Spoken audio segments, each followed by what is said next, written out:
What better place to read this Gene Key than from my hammock in the backyard as the palm trees sway. And this lunar cycle for Taurus calling in the Gene Key of altruism, operating in selfishness into selflessness. And from beautiful wisdom keepers, I'm just going to simply read, and the drawing, which I don't know if I can share, but that's the beauty of the artwork of the deity, the Ascended Master that we're calling in, and her voice and her wisdom story. My people look down upon selfishness. Status and respect were earned through generous giving and personal sacrifice, not through self-centered accumulating and individual achievement. From the moment I could hold something in my hands, I learned to give it away. On birthdays, I gave gifts to my guests. When participating in ceremony, I gave gifts to my teacher and those around me. When I became a young woman, I served my family willingly and without complaint. But there were times when I was expected to give, and I felt taken advantage of and disrespected. Even though I felt angry and resentful inside, I gave anyway. Because that's what good community members did. Sometimes I found myself giving because I secretly wanted something from someone else. Their respect, their love, their admiration, their gratitude. Once I worked for several days preparing a meal for the whole village, when what I really wanted to be doing was swimming in the river with my brothers. My self-sacrifice seemed to go unnoticed and unappreciated.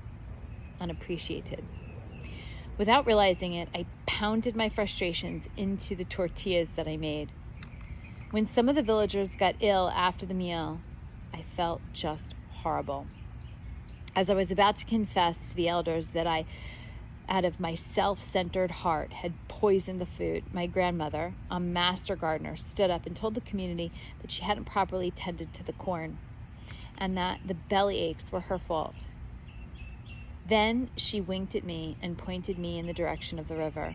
That evening, as I floated and looked up upon the moon, I realized that my grandmother had taught me the meaning of true altruism. It is time to look honestly at your relationship to giving. Are you giving from your heart, or are you giving away your power? Are you giving without attachment or with a hidden agenda?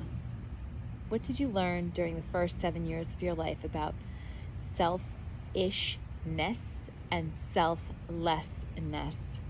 I ask you to be intuitive in your giving. Give to causes and to people who are fertile, who can make use of the gifts they receive. If you are feeling angry or resentful, do not give. Not yet. Wait until your heart opens. Practice random acts of kindness whenever possible. And your sincere altruism will bring more joy and abundance into your life than you can possibly imagine. Questions for contemplation. Where are you sacrificing yourself in ways that aren't healthy for you? Where are you giving with strings? Have you ever given too much of yourself and then resented it later? How can you better care for yourself so that you can give from a full cup? When and with whom do you find it most difficult to set healthy limits? Where and with whom do you tend to work toward selfishness? If you weren't feeling so guilty, what might you do differently or do less of? When have you felt the most selfless in your actions? What are you feeling genuinely grateful for right now? Take time, write it in your journal. Do something nice for somebody today without them knowing it. It's good for your health.